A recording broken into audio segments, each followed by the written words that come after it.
Hi friends, நான் உங்க Varadaraja and welcome to our channel. இன்னைக்கு நம்ம episode 584 subscribers real life ghost experience தாங்க வந்து பார்க்க போறோம். நம்ம வாழ்க்கையில நம்மளுக்கு துரோகம் பண்றவங்க யாரு அப்படின்றத கொஞ்சம் யோசிச்சு பாருங்க. துரோகம் பண்றவங்க உங்க கூடவே தான் இருப்பாங்க. அவங்க உங்களுக்கு வெல்விஷர் மாதிரியே நடந்துப்பாங்க. ஆனா அவங்க தான் உங்களுடைய வாழ்க்கையை மாற்றி அமைப்பாங்க, குறிப்பா துரோகத்தின் மூலியமா. ஏன் இப்படி சொல்றேன் அப்படின்னு கேட்டீங்கன்னா, இன்னைக்கு நீங்க பார்க்க போற அமானுஷ நிகழ்வுல அப்படிப்பட்ட மிகவும் துக்ககரமான சம்பவம் தாங்க காத்துக்கிட்டு இருக்கு. இந்த சம்பவத்தை நீங்கள் பார்க்குறதுக்கு முன்னாடி நீங்கள் நம்ம சேனலுடைய புதிய பார்வையாளராக இருந்தாலும் சரி, இல்லைனா நம்மளுடைய சேனலை பார்த்துட்டு இருக்கீங்க, சப்ஸ்கிரைப் பண்ணாமல் பார்த்துட்டு இருக்கீங்க அப்படின்னா தயவுசெய்து சப்ஸ்கிரைப் பண்ணிக்கோங்க. கூடவே இருக்கிற பெல் ஐக்கானை கிளிக் பண்ணிக்கோங்க. அப்போ தான் நான் எவ்ரி ஆல்டர்னேட்டிவ் டே போடுற வீடியோ உங்களால் உடனே பார்க்க முடியும். இப்போ வாங்க ஸ்ட்ரெயிட்டாக வீடியோக்குள்ளே போகலாம்.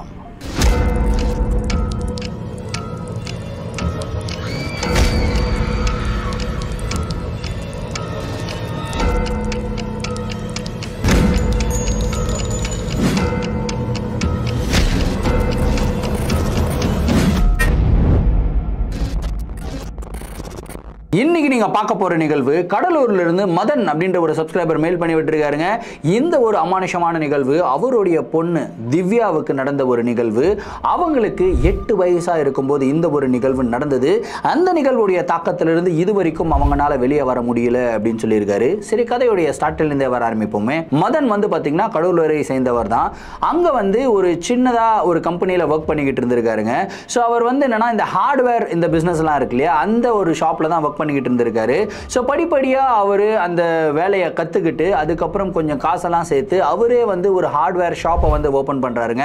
கடை ஓபன் பண்ணதுக்கு அப்புறம் அவருடைய கடின உழைப்பினால அவருடைய பிசினஸை வந்து மேலே எடுத்துட்டு வராரு. வருவாயும் அவருக்கு ஜாஸ்தியா வர ஆரம்பிக்குது. அதுக்கப்புறம் வீட்டில் அவருக்கு திருமணமும் பண்ணி வைக்கிறாங்க. ரொம்பவும் அழகான ஒரு பெண்மணியை பார்த்து திருமணம் பண்ணிக்கிறாரு. ரொம்பவும் ஹாப்பிலி மேரிட் லைஃப் அவங்க வாழ்ந்து வராங்க. கிட்டத்தட்ட 3 வருஷம் வாழ்ந்ததுக்கு அப்புறம் அவங்களுக்கு திவ்யா அப்படின்ற ஒரு அழகான பெண் குழந்தை வந்து பிறக்குதுங்க. ஸோ இந்த உலகத்திலேயே ரொம்பவும் முக்கியமான ஒரு பர்சனா திவ்யாவை தான் இவர் பார்க்குறாரு. ஸோ சின்ன வயசுல இருந்தே அவங்கள தூக்கி வளர்த்து ரொம்ப சந்தோஷமா இருந்த மதனுக்கு அவருடைய வாழ்க்கை டோட்டலாக மாறப்போகுது அப்படின்னு சொல்லி அப்போ தெரியலங்க. திவ்யாவுக்கு ஒரு 7 வயசாக இருக்கும்போது விளையாடிக்கிட்டு இருக்கும்போது திவ்யா வந்து மதன் கிட்ட கேட்குறாங்க, அப்பாப்பா எனக்கு இந்த வீடு வேணாம்ப்பா, எனக்கு புதுசாக ஒரு பெருசாக ஒரு வீடு கட்டி கொடுங்க அப்படின்னு சொல்லி கேட்குறாங்க. ஸோ விளையாட்டுத்தனமாக தான் அந்த ஒரு குழந்தை வந்து கேட்டிருக்குங்க. ஆனால் இவருக்கு என்ன தோணுச்சு அப்படின்னா, எவ்வளோ நாள் தான் நம்மளும் வாடகை வீட்டிலே இருக்கிறது, நம்ம ஒரு லேண்ட் வாங்கி வச்சிருக்கோம், அந்த லேண்டில் ஒரு வீடை கட்டிட்டு போயிடலாமே, இப்போதான் நம்ம கிட்ட காசு இருக்கே அப்படின்னு சொல்லிட்டு இவர் வந்து அந்த லேண்டில் வீடை கட்டணும் அப்படின்னு சொல்லி முடிவு எடுக்கிறாருங்க. ஸோ வீடை கட்டணும் அப்படின்னா கண்டிப்பாக வந்து இன்ஜினியரை வந்து போய் பார்க்கணும்ல. ஆனால் இவருக்கு அந்த பிரச்சனை இல்லை. ஏன்னா இன்ஜினியர் வந்து பார்த்தீங்கன்னா இவருடைய சொந்த தம்பி.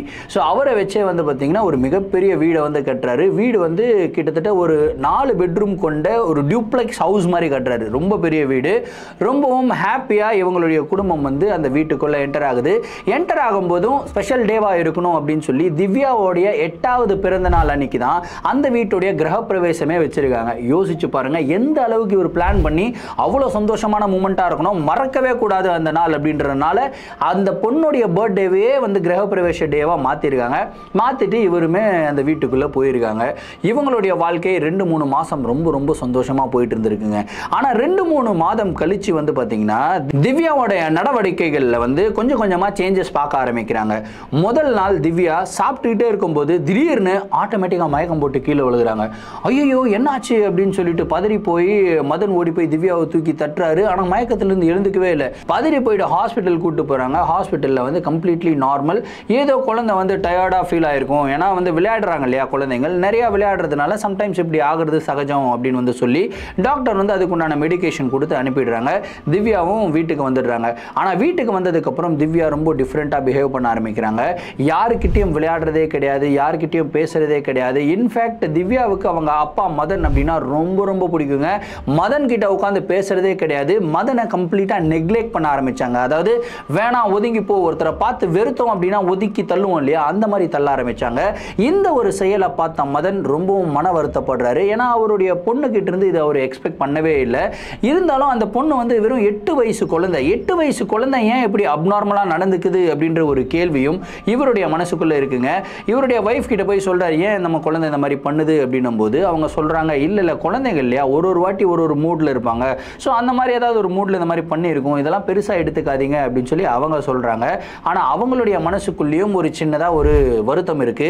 எப்பயுமே திவ்யா இந்த மாதிரி பண்ணவே மாட்டாங்க. இன்ஃபேக்ட் தன்னை கூட வேணாம்னு சொல்லிடுவாங்க, ஆனா தன்னுடைய ஹஸ்பண்டை வேணாம்னு சொல்லவே மாட்டாங்க.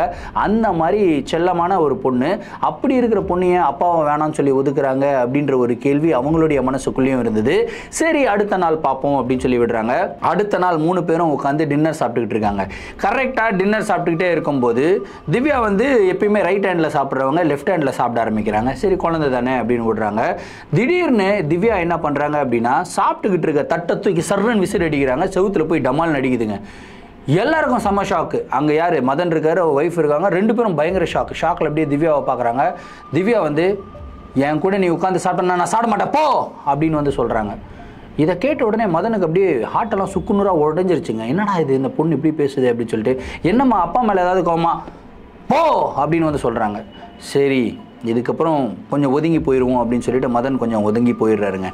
இது இன்சிடென்ட் வந்து பார்த்திங்கன்னா அவங்க ஒய்ஃபையும் பயங்கரமாக தாக்குது. அவங்க என்ன பண்ணுறாங்கன்னா போய் திவ்யாவை அடிச்சிடுறாங்க. அடித்ததில் அந்த பொண்ணு, அந்த 8 வயசு குழந்தை எப்படி ரியாக்ட் பண்ணுதுன்னா, திரும்பியும் அவங்க அம்மாவே அடிச்சிருக்குங்க. அடித்தது நார்மலான அடிக்கலை, ஓங்கி பலார்னு அடிச்சிருக்கு. இன்ஃபேக்ட் மதன் அடித்தா கூட அவ்வளோ ஸ்ட்ராங்காக அடிக்க மாட்டாராம், அவ்வளோ ஸ்ட்ராங்காக அடிச்சிருக்குங்க. அடித்ததில் அவங்களுடைய பல் இருக்கு இல்லையா, அந்த பல்லே ஒன்று உடஞ்சி வந்துருச்சுன்னா பாருங்களேன், அவ்வளோ அளவுக்கு ஃபோர்ஸ்ஃபுல்லான அடி. திரும்பியும் சொல்கிறேன், 8 வயசு குழந்தைக்கு எங்கேருந்து இவ்வளோ பவர். இதை பார்த்து மதனும் சரி அவருடைய ஒய்ஃபும் சரி ரொம்ப பயப்படுறாங்க. திவ்யாவை பார்த்து பயப்பட ஆரம்பிக்கிறாங்க. அதுக்கப்புறம் திவ்யா என்ன பண்ணுறாங்க அப்படின்னா, அந்த சாப்பாடெல்லாம் இருக்கு இல்லையா, மதனுக்கு அப்புறம் அவங்க ஒய்ஃபுக்கு எல்லாருக்கும் சேர்த்து தானே சமைச்சிருப்பாங்க, எல்லா சாப்பாடும் இவங்களே கொட்டிக்கிறாங்க. சிக்கன் குழம்பு வச்சுருக்காங்க, கிட்டத்தட்ட ஒரு 1 கிலோ கறி எடுத்திருப்பாங்க. அந்த 1 கிலோ கறியும் வந்து அவங்களே போட்டுக்கிறாங்க. பசஞ்சு அடி சாப்பிடுன்னு சாப்பிட்றாங்க. 1 கிலோ கறியும் அட் அ டைமில் அந்த திவ்யா பொண்ணே வந்து சாப்பிட்டு முடிச்சிருக்குங்க. திரும்பியும் சொல்கிறேன், 8 வயசு குழந்தை எப்படி அவ்வளோ சாப்பிடும்? இதுவும் ஒரு மிகப்பெரிய ஷாக்கிங்காக இருக்குது. இவங்க ஒரு மாதிரி பயத்தோட திவ்யாவை பார்த்துக்கிட்டே இருக்காங்க. சாப்பிட்டு முடிச்சுட்டு என்ன ஆகுதுன்னா, சாப்பிட்டு முடிக்கிறாங்க, கையை கழுவுன அடுத்த செகண்ட் திவ்யா திரும்பியும் ஃபஸ்ட்டு நாள் மயக்கம் போட்டு விழுந்தாங்களே அதே மாதிரி மயக்கம் போட்டு கீழே விழுந்துடுறாங்க. மயக்கம் போட்டு கீழே விழுந்த உடனே இவங்க பதறி அடிச்சுக்கிட்டு திரும்பி ஹாஸ்பிட்டல் கூட்டு போகிறாங்க. ஹாஸ்பிட்டலில் கூட்டு போய் டாக்டர் செக்அப் பண்ணுறாரு. Completely normal. என்ன இது அடிக்கடி நீங்கள் கூட்டு வரீங்க, கம்ப்ளீட்லி நார்மலாக தான் இருக்காங்க, அவங்களுக்கு எந்த பிரச்சனையும் இல்லை அப்படின்றாரு. இல்லை டாக்டர், இந்த மாதிரி 1 கிலோ சிக்கனை தனியாக சாப்பிட்டாங்க, இவ்வளோ சாப்பாடு நாங்கள் 3 பேரும் சாப்பிட வச்சு இந்த சாப்பாடை தனியாக சாப்பிட்டாங்க அப்படின்றதெல்லாம் எக்ஸ்பிளைன் பண்ணுறாங்க. என்னம்மா நீங்கள் சாப்பிடல அப்படின்னு சொல்லி கம்ப்ளைண்ட் பண்ணுற பேரண்ட்டை பற்றி பார்த்துருக்கேன், இந்த குழந்தை சாப்பிடுதே அப்படின்னு சொல்லி நீங்கள் கம்ப்ளைண்ட் பண்ணுறீங்களே, சந்தோஷமாக இருங்க, நல்லது தான் போங்க அப்படின்னு சொல்லி டாக்டர் அனுப்பி வைக்கிறாரு. இவங்களுக்கு இல்லை தெரியும் அங்கே என்னென்ன நடக்குது அப்படின்னு சொல்லி பதறிக்கிட்டே இவங்க வந்து திவ்யாவை திரும்பி வீட்டுக்கு கூட்டிட்டு வராங்க. வீட்டுக்கு கூட்டிட்டு வந்ததுக்கப்புறம் திவ்யா வந்து தனி ரூமில் தான் எப்பயுமே படுப்பாங்களாம். அந்த மாதிரி தனி ரூமில் படுத்துக்கிட்டு இருக்கும்போது நைட்டு ஒரு 12:30 மணி இருக்குங்க. 1 மணிக்கு வீட்டில் பயங்கரமான ஒரு கதறல் சத்தம், அப்படியே ஏன்னு அப்படி கத்துவாங்களே அந்த மாதிரி ஒரு கதறல் சத்தம். பதறி அடிச்சுக்கிட்டு மதனும் அவருடைய மனைவியும் திவ்யாவுடைய ரூமுக்குள்ள ஓடி போய் பார்த்தா, ரூம்ல திவ்யா எந்த கோலத்தில் இருக்காங்க அப்படின்னா, இந்த மாதிரி பின்னோக்கி இப்படி யூ மாதிரி வளைஞ்சு நிற்பாங்க இல்லையா, அந்த மாதிரி பெட்டு மேலே நின்றுக்கிட்டு இருக்காங்க.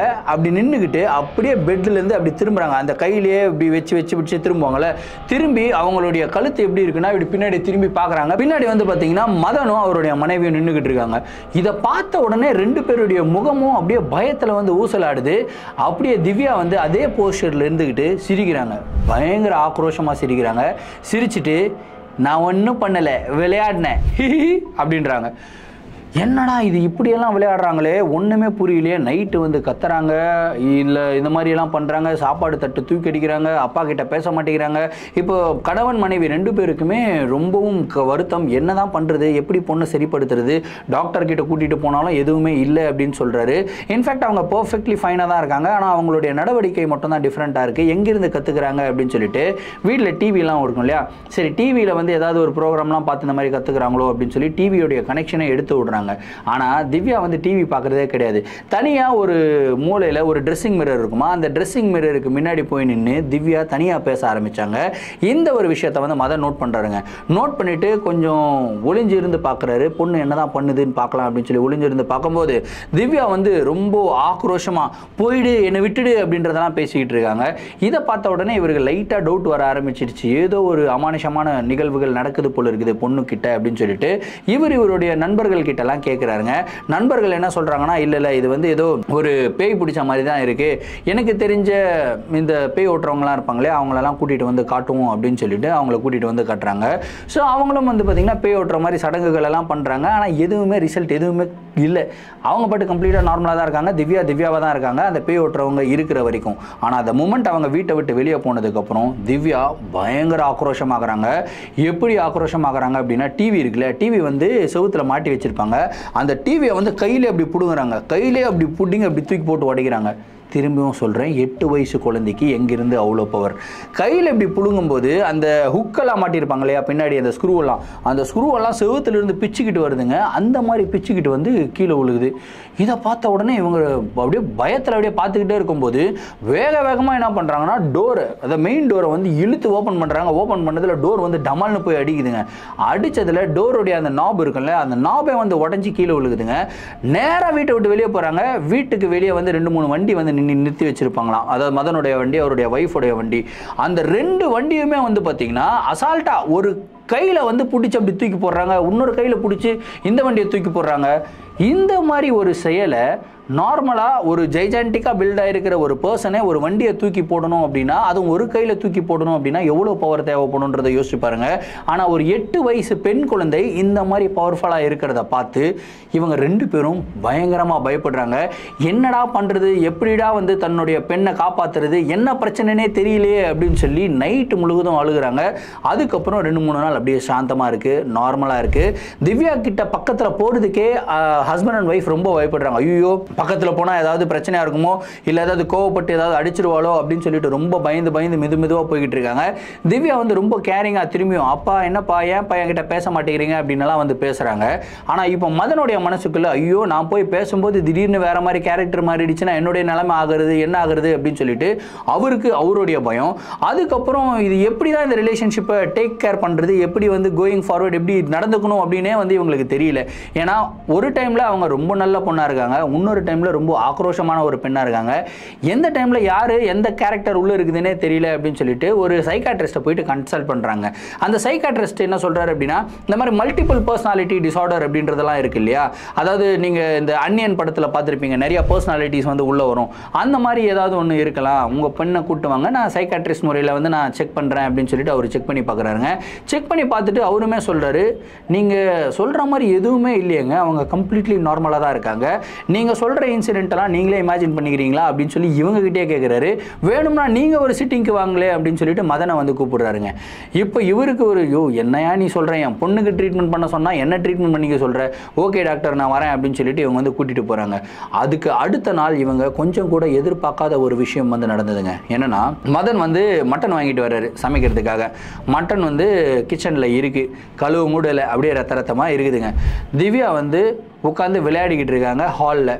இவர் வந்து போயிட்டு ஏதோ ஒரு வேலைக்காக வெளியே போயிடுறாரு.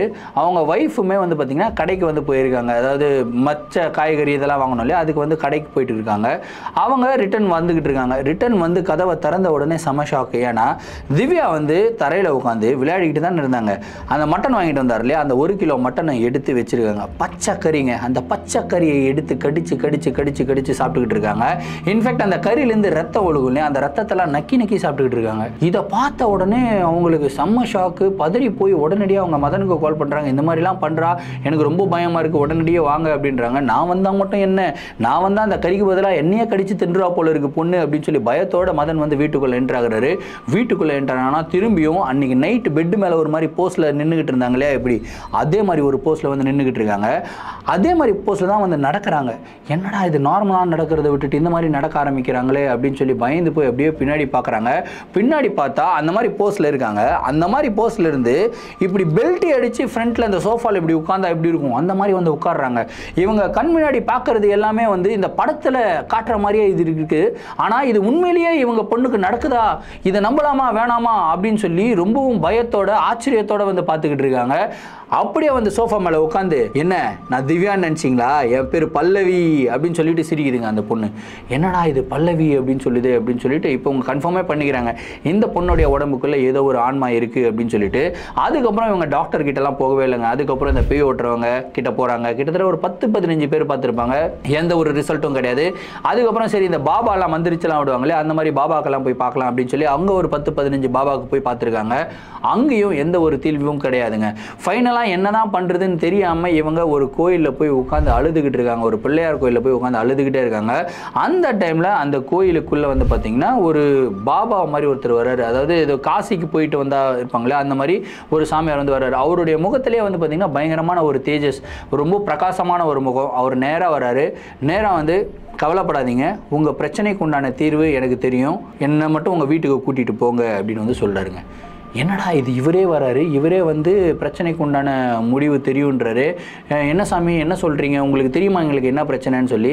எனக்கு எல்லாம் தெரியும்ப்பா, உங்கள் வீட்டுக்கு மட்டும் என்னை கூட்டிகிட்டு போ அப்படின்னு வந்து சொல்கிறாரு. அதுக்கப்புறம் மதன் வந்து அந்த சாமியை வந்து வீட்டுக்கு கூட்டிகிட்டு போகிறாருங்க. கரெக்டாக வந்து பார்க்குறாரு, சுற்றி முற்றி பார்க்குறாரு. பிரச்சனை வேறு எங்கேயும் இல்லை, இந்த வீட்டுக்குள்ளே தான் இருக்குது. இந்த வீட்டுக்குள்ளே எங்கே இருக்குது அந்த பிரச்சனை அப்படின்றத மட்டும் கண்டுபிடிங்க, கண்டுபிடிச்சிட்டு என்கிட்ட வாங்க, நான் அதுக்குண்டான தீர்வு கொடுக்குறேன் அப்படின்னு சொல்லிட்டு வெளியே கிளம்பி போயிடுறாருங்க. என்னடா இது, வீட்டுக்குள்ளே தான் பிரச்சனை இருக்குன்றாரு, எனக்கும் தெரியும் என் பொண்ணுக்கு தான் பிரச்சனை, ஆனால் வீட்டுக்குள்ளே பிரச்சனை இருக்குன்றாரு, பொண்ணுக்கிட்ட பிரச்சனை இருக்குன்னு சொல்ல மாட்டாரு. வீட்டுக்குள்ளேனா என்ன அப்படின்னு சொல்லி தெரியாமல் இவங்க வந்து கன்ஃபியூஷன்லேயே இருக்காங்க. அதுக்கப்புறம் ஒரு 2 நாள் வீட்டுக்குள்ளே அப்படி இப்படி ஏதாவது ஒரு பிரச்சனை இருக்கா அப்படின்னு சொல்லி தேடி பார்க்குறாங்க. எதுவுமே இல்லை, ஏன்னா புதுசாக கட்டின வீட்டில் என்ன கண்டுபிடிப்பாங்க. அதுக்கப்புறம் 2 நாள் கழித்து திவ்யா வந்து டிராயிங் வரைய ஆரம்பிக்கிறாங்க. நார்மலாக இருக்கும்போது அவங்க ரொம்ப நல்லா வரைவாங்களாம், ஆனால் இப்போ வந்து ரொம்ப கிறுக்கிற மாதிரி வரைய ஆரம்பிக்கிறாங்க. வரைஞ்சி அந்த டிராயிங் எடுத்துகிட்டு வந்து மதன்கிட்டையும் ஒரு ஒய்ஃப்கிட்டையும் காட்டுறாங்க. பார்க்குறாங்க, ஒன்றும் புரியல இவங்களுக்கு. 2-3 நாள் ஆகுது. ஒரே டிராயிங்கை திரும்பி திரும்பி திரும்பி திரும்பி வரைஞ்சி எடுத்துகிட்டு வந்து காட்டுறாங்க. இவங்களுக்கு ஒன்றுமே புரியல. ஏமா என்னம்மா இது டிராயிங் அப்படின்னு சொல்லிட்டு அப்போ தான் அந்த சாமியார் சொன்னது இவங்களுடைய மைண்டுக்கு வருது. இந்த வீட்டுக்குள்ளே தான் ஏதோ ஒரு மூலையில் பிரச்சனை இருக்குது அப்படின்னு சொல்லியிருக்காரு. ஆனால் அந்த வீட்டுக்குள்ளே ஏதோ ஒரு மூலையில் பிரச்சனை இருக்குது அப்படின்னா ஏதாவது ஒரு மூலையில் ஏதோ ஒரு பிரச்சனை இருக்கணும், அதுதான் நம்ம கண்டுபிடிக்கணும். இந்த டிராயிங்கை வந்து உத்து பார்க்குறாங்க. உத்து பார்க்கும்போது தான் தெரியுது, ஒரு ஹாலை வந்து திவ்யா வரைஞ்சிருக்காங்க. அந்த ஹாலில் ஓரமாக ஒரு ட்ரெஸ்ஸிங் டேபிள் இருக்கிற மாதிரி வரைஞ்சிருக்காங்க. ட்ரெஸ்ஸிங் டேபிளுக்கு கீழே கலர்ஃபுல்லான ஒரு டைல்ஸ் வரைஞ்சிருக்காங்க. அந்த டைல்ஸை உடைச்சி பாருங்க அப்படின்ற மாதிரி ஒரு சிக்னல் மாதிரி வரைஞ்சிருக்காங்க. இதை பார்த்த உடனே இவங்களுக்கு தோணுது, இது வந்து நம்ம வீட்டு ஹால் மாதிரியே இருக்கே. உத்து பார்த்துருக்காங்க. கிட்டத்தட்ட ஒரு 2 மணி நேரம் ஒரு டிராயிங்கை பார்த்துருக்காங்க. பார்த்துட்டு கண்டுபிடிச்சிட்டாங்க, இந்த டிராயிங்கில் தான் ஆன்சர் இருக்குன்னு கண்டுபிடிச்சிட்டு அப்படியே பார்க்குறாங்க. பார்த்தா அந்த கார்னரில் தான், அந்த ரூமுடைய கார்னரில் அந்த ட்ரெஸ்ஸிங் மிரர் இருக்குங்க. கரெக்டாக அந்த ட்ரெஸ்ஸிங் மிரருக்கு கீழே பார்க்குறாங்க, அதே மாதிரி ஒரு கலர்ஃபுல்லான ஒரு டைல். அந்த டைல் எதுக்காக வாங்கினாங்கன்னா, ஸ்பெஷலாக அந்த டைல் போட்டதே திவ்யா வந்து அந்த இடத்துல நிற்கும் போது அவங்க வந்து ரொம்ப ஹாப்பியாக ஃபீல் ஆவாங்க. அந்த பிங்க் கலர் அப்படின்னா அவங்களுக்கு ரொம்ப பிடிக்கும். ஸோ அந்த பிங்க் கலர்லேயே வந்து டைல்லாம் போட்டிருக்காங்க. ஏன்னா பொண்ணு வந்து சந்தோஷமாக இருக்கணும்ன்ட்டு அந்த டைலை தான் அவங்க வரைஞ்சி வச்சுருக்காங்க. அந்த டைலை உடைங்க அப்படின்ற மாதிரி வரைஞ்சி வச்சுருக்காங்க. அதுக்கப்புறம் திவ்யாவை வந்து பார்த்திங்கன்னா இவங்களுடைய அப்பா அம்மா வீட்டுக்கு அனுப்பிட்டு அந்த டைலை வந்து பார்த்திங்கன்னா உடைக்கிறாங்க. உடைச்சு அந்த டைலை ரிமூவ் பண்ணுறாங்க. ரிமூவ் பண்ணி பார்த்தா நார்மலாக வந்து வீடு கட்டினாங்களே, கிரவுண்ட் ஃப்ளோரில் தான் இவங்க வீடு இருக்குது. ஸோ மண்ணாக இருக்குங்க. அந்த மண்ணெல்லாம் தோண்ட ஆரம்பிக்கிறாங்க. ஒன்றுமே இவங்களுக்கு கிடைக்கலங்க. அந்த டைமில் திவ்யா என்ன பண்ணியிருக்காங்கன்னு கேட்டிங்கன்னா, அவங்க அம்மா வீட்டுக்கு போயிருந்தாங்க. அம்மா வீடு வந்து பக்கத்து தெருவில் தான் இருக்குது. ஸோ அந்த வீட்டிலிருந்து திவ்யா தனியாகவே இவங்க வீட்டுக்கு வந்துட்டாங்க. எப்படி தான் வந்தாங்கன்னு தெரியல, ஒரு மாதிரி வெறி கொண்டு வருவாங்க இல்லையா, அந்த மாதிரி வெறி கொண்டு வந்துட்டாங்க. வெறி கொண்டு உள்ளே வந்து எல்லாரையும் நகர்த்திட்டு அந்த இடத்துக்கு போகிறாங்க. அந்த இடத்துக்கு வந்து அப்படி நோண்ட ஆரம்பிக்கிறாங்க. திவ்யாவை பிடிச்சி இழுக்கணும் அப்படின்னு சொல்லி ட்ரை பண்ணுறாங்க. ஏன்னா குழந்தை இல்லையா, கையெல்லாம் அதாவது அஃபெக்ட் ஆகிடும், இந்த மாதிரி ரத்தம் வரும், வலிக்கும் அப்படின்னு சொல்லி அப்பாவும் அம்மாவும் போய் இழுக்கிறாங்க. ஆனால் அவங்க 2 பேரையும் தள்ளி விட்டுட்டு திவ்யா வந்து அப்படியே மண்ணை வந்து கையால் நோண்டுறாங்க. அவங்களுடைய கையெல்லாம் அப்படியே புண்ணாக ஆகிடுது, ஃபுல்லாக ரத்தமாக வருது. ஆனால் இருந்தாலும் ஒரு மாதிரி சந்தோஷத்தில் வெறி கொண்டு அது வந்து தோண்டுவாங்க இல்லையா, அந்த மாதிரி தோன்றாங்க. தோண்டி கரெக்டாக ஒரு இவ்வளோ ஆழத்துக்கு வந்து உள்ளே தோண்டிட்டு இருப்பாங்க. இவ்வளோ ஆழத்துக்கு உள்ளே தோண்டிட்டதுக்கப்புறம் உள்ளே இருந்து ஒரு பாக்கெட் மாதிரி ஒன்று எடுக்கிறாங்க. பாக்கெட் மாதிரி எடுத்து கையில் வச்சாங்க. அப்படியே திவ்யா மயக்கம் போட்டு கீழே விழுகிறாங்க. அந்த சாமி என்ன சொல்கிறாரு அப்படின்னா, திவ்யாவை சாமி ரூமில் மட்டும் படுக்க வச்சிருங்க அப்படின்றாரு. சாமி ரூமில் திவ்யாவை படுக்க வச்சுறாங்க. அதுக்கப்புறம் அந்த ஒரு மாதிரி வட்டம் மாதிரி வரைகிறாரு, ஒரு கோலம் மாதிரி வட்டம் மாதிரி வரைஞ்சி அதுக்கு நடுவில் வந்து பார்த்திங்கன்னா இந்த பாக்கெட்டை வந்து வைக்கிறாரு. சுற்றி வந்து மெழுகுபத்திலாம் இருக்கு இல்லையா, அதெல்லாம் ஏற்றி வைக்கிறாருங்க. ஏற்றி வச்சுட்டு மெதுவாக அந்த ஒரு பார்சல் மாதிரி இருக்குது, அதை வந்து ஓப்பன் பண்ணுறாரு. ஃபஸ்ட்டு வந்து ஒரு பாலித்தீன் பேப்பரில் இருந்தது. அந்த பாலித்தீன் பேப்பரை கட் பண்ணி மெதுவாக ஓப்பன் பண்ணுறாரு. உள்ளே வந்து பார்த்திங்கன்னா ஒரு ஹார்டான ஒரு பொருளை பேப்பரில் ரேப் பண்ண மாதிரி இன்னொரு கட்டு இருந்தது. அந்த கட்டை ரிமூவ் பண்ணி அந்த பேப்பரை ஓப்பன் பண்ணுறாரு. பேப்பரை ஓப்பன் பண்ணால் அவ்வளோ நாத்தம், என்னடா இவ்வளோ நாத்தம் அடிக்குது அப்படின்னு சொல்லி அதையும் மெதுவாக அந்த ஒரு பனானா லீஃபில் வந்து கட்டியிருந்தாங்க. அந்த பனானா லீஃபையும் கட் பண்ணி மெதுவாக ஓப்பன் பண்ணுறாரு. ஓப்பன் பண்ணி உள்ளே பார்த்தா ஒரு எலும்புங்க, அதாவது ஒரு மனித விரலுடைய எலும்பு எப்படி இருக்கும், ஒரு சுண்டு விரல்னு வச்சுக்கோங்களேன். இந்த எலும்பு அந்த பாக்கெட்டுக்குள்ளே இருக்குது. கூடவே வந்து பார்த்திங்கன்னா சிவப்பு கலரில் ஏதோ ஒரு பொருளை வந்து வச்சுருக்காங்க. அதுக்கப்புறம் ஒரு ரெட் கலர் துணியை வந்து கட் பண்ணி வச்சுருக்காங்க. இந்த ரெட் கலர் துணியை பார்த்த உடனே மதனுடைய ஒய்ஃபுக்கு வந்து தெரிஞ்சிருது இது வந்து திவ்யாவோட துணி தான். ஏன்னா ஒரு ரெட் கலரில் ஒரு கவுன் அவங்க போட்டிருப்பாங்க, ரொம்ப அவங்களுக்கு பிடிக்குமா திவ்யாவுக்கு. அந்த கவுன் திடீர்னு காணாமல் போயிடுச்சு. என்னடா இது காணாமல் போயிடுச்சு, இவங்களும் தேடினாங்க எங்கே தேடியும் கிடைக்கல. ஆனால் அந்த கவுனுடைய ஒரு பாட்டு தான் வந்து பார்த்திங்கன்னா அந்த பாக்கெட்டில் வந்து இருந்திருக்குங்க. இந்த கவுனை பார்த்த உடனே அப்படியே ஷாக்கிங்கில் பார்த்துக்கிட்டு இருக்கும்போது அந்த சாமியார் சொல்கிறாரு, இதனால தான் உங்கள் பொண்ணு இவ்வளோ வேலைகள் பண்ணிக்கிட்டு இருக்கு, இது வச்சது வேறு யாரும் கிடையாது, உங்கள் குடும்பத்தில் ஒருத்தர் தான் அப்படின்னு சொல்லிட்டு அவர் என்ன பண்ணுறாருனா அந்த மெழுகு பத்தியெல்லாம் இருக்கு இல்லையா, கொஞ்சம் மந்திரம்லாம் பண்ணுறாரு. அந்த மெழுகு பத்தியெல்லாம் எடுத்து அந்த இது மேலே ஊற்றுறாரு. அந்த ரெட் கலர் ஸ்கார்ஃப் இருக்கு இல்லையா, அந்த துணி மேலே ஊற்றுறாரு. அதுக்கப்புறம் அந்த எலும்பு மேலே ஊற்றுறாருங்க. அந்த மெழுகு வந்து அந்த எலும்பு மேலே பட்ட உடனே சாமி ரூமுக்குள்ளே இருந்தாங்க இல்லையா திவ்யா, அப்படியே வெறி கொண்டு ஆக்ரோஷமாக அப்படியே வந்து துடிக்கிறாங்க. அவங்களால சாமி ரூம்லேருந்து வெளியவும் வர முடியல, அதுக்கப்புறம் வெளியே வராமலும் இருக்க முடியல. அப்படியே பயங்கர கோவப்பட்டு ஒரு மாதிரி ரொம்ப ஆக்ரோஷமாக கத்த ஆரம்பிக்கிறாங்க. அதுக்கப்புறம் நெருப்பை வச்சு வந்து பார்த்தீங்கன்னா அந்த எலும்பை வந்து எரிக்கிறாங்க. எரிச்சுக்கிட்டே இருக்கும்போது கத்துறாங்க. திவ்யா உள்ள சாமி ரூமில் கத்திக்கிட்டே இருந்து அந்த எலும்பு டோட்டலாக எரிஞ்சு சாம்பல் ஆகிற வரைக்கும் கத்திக்கிட்டு இருக்காங்க. த மூமெண்ட் அந்த எலும்பு சாம்பல் ஆனதுக்கப்புறம் அவங்க அப்படியே மயக்கம் போட்டு உள்ளே விழுந்துடுறாங்க. அதுக்கப்புறம் அவர் சொல்கிறாரு, இதுக்கப்புறம் எந்த பிரச்சனையும் இல்லை, திவ்யா நல்லா இருப்பாங்க அப்படின்னு சொல்லிட்டு அவர் கிளம்பி போயிடுறாரு. சாமி உங்களுக்கு என்ன ஃபீஸ் அப்படின்னா திரும்பி பார்க்குறாரு, திரும்பி பார்த்து சிரிக்கிறாரு, சிரிச்சுட்டு கம்முன்னு போயிடுறாருங்க. அதுக்கப்புறம் அந்த சாமியை இவங்க எங்கெங்கேயோ தேடி இருக்காங்க. அந்த சாமியை இது வரைக்கும் அவங்க பார்க்கவே இல்லைங்க. அந்த சாமி எங்கேருந்து வந்தாருன்னு தெரியல. அந்த பிள்ளையார் கோயிலில் போய் உட்காந்து அழுதுருக்காங்க பார்த்தீங்களா, அந்த பிள்ளையார் கோயிலையும் வந்து போய் தேடுறாங்க, எல்லாருக்கிட்டையும் விசாரிக்கிறாங்க. இவர் பார்த்தீங்களா அப்படின்லாம் கேட்குறாங்க. இல்லை, இந்த மாதிரி சாமியாரை நாங்கள் பார்த்ததே இல்லை அப்படின்னு வந்து சொல்கிறாங்க. இது வரைக்கும் அந்த சாமியார் யார் அப்படின்னு சொல்லி இவங்களுக்கு தெரியாது.